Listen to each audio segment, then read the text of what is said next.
everybody, it's me, GhostCritic. It's Friday, it's time for comic book reviews. As you can see from the title, this week's set of books, I'm going to be kind of spoilerific with them.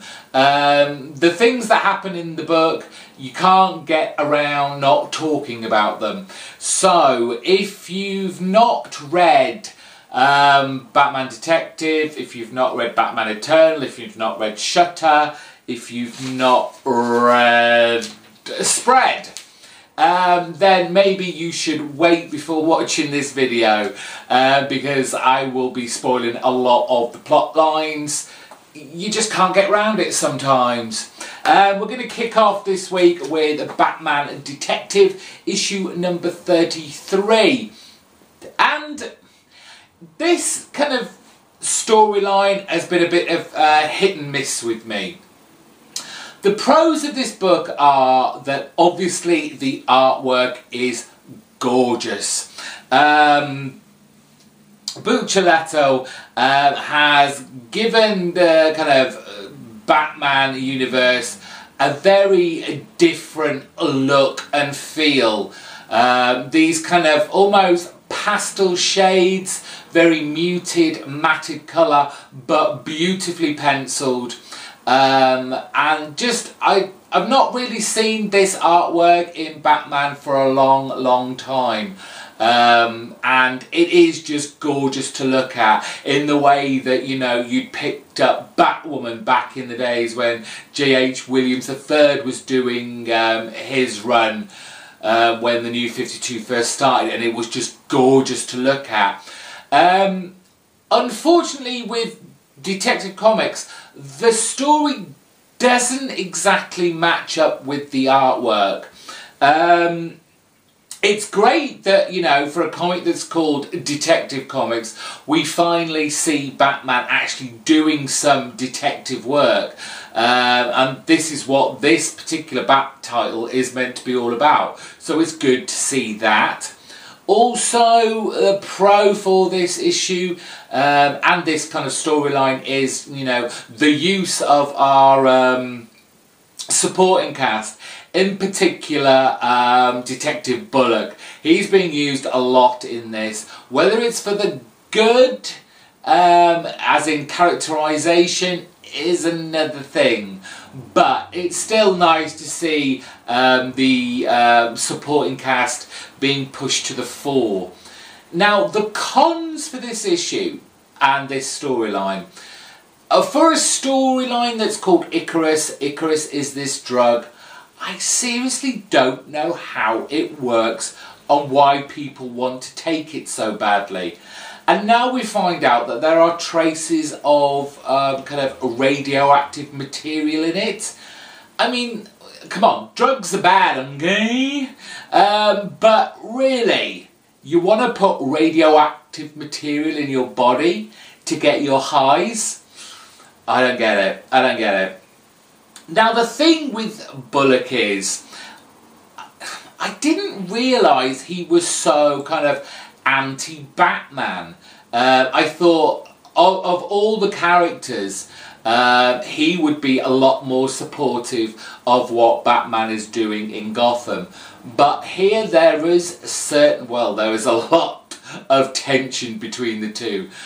We find that Batman knows some deep dark secret about Bullock and one of his past partners, which isn't really kind of developed much, but clearly that is something that's going to be used, I guess, further on down the line.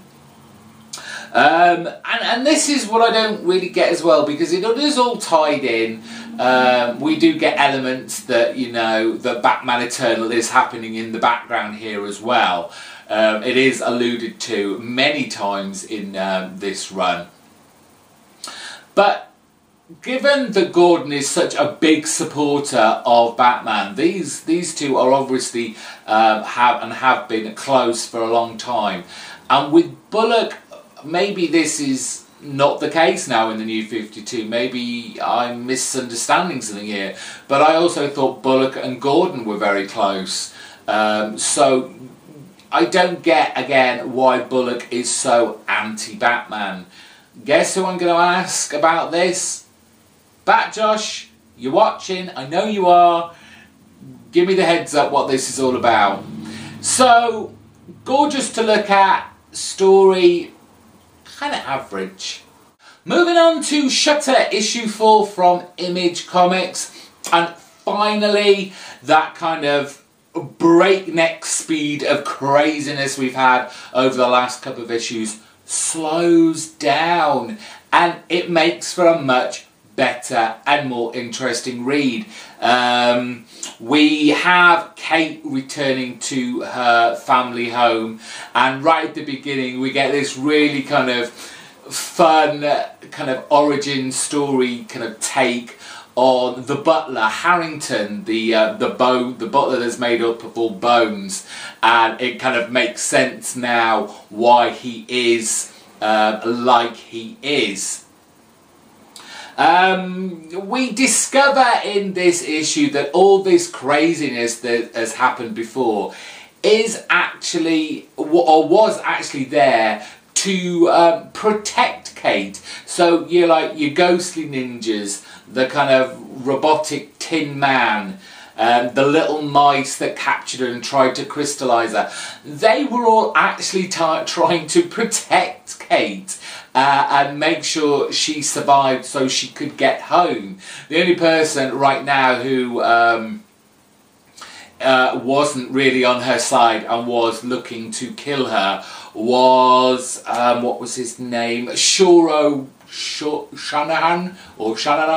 the lion, who's a bit down on his luck at the moment, that we saw at the end of last issue, and certainly the kind of subplot that goes on in here with him trying to get out of his contract in killing Kate, which leads him to a rather unscrupulous platypus, and well, he doesn't come off very well and drags in another character equally as crazy looking as the platypus, and obviously himself, and it just particularly makes things worse for himself. We get kind of a little bit of history about Kate and her father, and it just seems no matter how much Kate tries to get away from the lifestyle that her father had, all the kind of adventuring, she is inevitably going to get sucked back into this. This was a much better issue. It just moved on in leaps and bounds. It's inventive, it's imaginative. The artwork by Del Duca was just beautiful. It's very bold, it's very kind of in your face. All the characters are so well realised, and I just hope it, like I said, it just calms down a little bit. We've had the excitement of the last two issues, we've had all the craziness, we realise we are living in a universe where we have all these really weird and crazy characters, and they are fun, but just kind of give them to us in small doses, not like a huge overdose, because it just makes the book muddled, but definitely on the up. And it's time for Batman Eternal issue 14, our weekly look into this huge epic storyline for, I guess, the anniversary of Batman. And I told you that Bard wasn't as lily-white as he was making himself out to be, and while he may not have gone as far as I'm thinking he still could potentially be, it certainly has made for an interesting dynamic between himself and Batman. We thought we were getting kind of a younger James Gordon, kind of the heir to the throne, so to speak. And I guess in part Batman did too, until he found out how he actually kind of orchestrated this whole event of this story. Now, surprisingly early, I have to say, the turn of events in this book sees Penguin, obviously, because we knew this was going to be a Penguin-centric issue from the cover. He goes up against Falcone. He's had enough. We see Penguin not so much as an unscrupulous businessman, kind of mob boss now. We see him now as a serious threat. He is... We've seen elements of this before, at least I have in the past, pre-52, but it's coming back to the fore that he is quite a dangerous opponent, and it's not just him behind a desk and having kind of gangs do all his dirty work for him. Penguin is getting his hands dirty now, but just as they start duking it out between each other, and you know, who knows what could have potentially happened, they are caught in the act. Vicky Vale, Bard, the GCPD come down on them, and we have them incarcerated and thrown off to Blackgate. I guess that means the gang war is ended. Or at least been averted now, which means we can get on to the next part of the story, which, oh gosh, yes. Do you remember? A while ago, we had Batwing and the Spectre. They were meant to be going to infiltrate Arkham Asylum. Well, it looks like we're finally going to see that now. I know this is one of the things that a lot of YouTubers I've heard talk about, and this is the kind of time frame that this actual story, never mind all the other books that are going on around it, but just Batman Eternal in itself, what time frame is this happening? Because Batwing and the Spectre, that was a few issues ago, and so much has happened since then. Surely days have gone since they decided, or they were at least at the gates of Arkham Asylum ready to go inside. And I'm the first to hold my hand up. I've forgotten about that storyline. But there you go, we get it eventually, hopefully in the next issue. But I've got to say, I love this issue. The elements, like I say, a Penguin coming to the fore, the kind of surprising end to Falcone's kind of gang war, which obviously leads us to know, and what we've always pretty much thought from the beginning, is that Falcone is not the master puppeteer behind all this. There is obviously someone much bigger forcing Batman into all these scenarios in a kind of Nightfall way, trying to wear him down. And what we saw at the very beginning of Batman Eternal, where Gotham is in flames, Batman looks defeated. I'm sure we've got a long way until we get back to that scene, but it's all starting here. And finally, on to that extra book I picked up this week. I didn't know anything about it. My comic book guy just went, try it. And I'm glad I did. Now, they say that imitation is the sincerest form of flattery. And whether the creators of this book did this deliberately, there's no denying Spread, I don't want to say steals, maybe it's an homage, but they're certainly picking up on certain genres, certain styles of comic books, and even movies with Spread.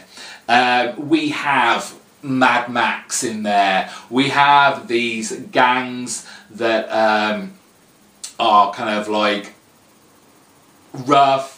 They're out to try and find, you know, just they're surviving, but they're not trying to help each other out or anyone else that they come across. They're looking to survive the spread that's coming. We have the whole lone wolf and cub aspect of this. Our main character, the guy in the front here, is called No. and he's been fighting the spread for a long time, and he's one of a very special kind of character, I guess, in that he is immune to the spread.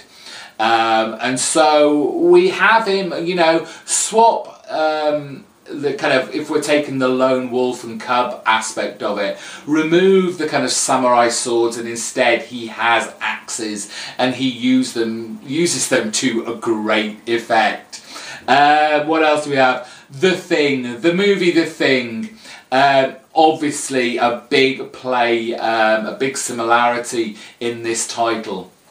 Basically, the spread is this, I guess you could call it this kind of alien body, and it basically eats anything in its path. But it also can possess, humans, and you aren't entirely sure until they get up real close that they have actually been possessed, and they actually have the spread inside them. And there are some fantastic bits and scenes in here with kind of the spread coming out of people's eyeballs, with mouths, fangs at the end of these mouths coming to attack you. So great stuff there.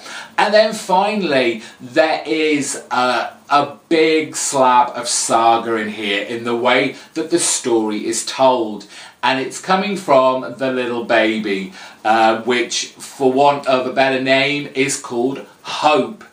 And it is told through the baby's mouth, through the baby's voice.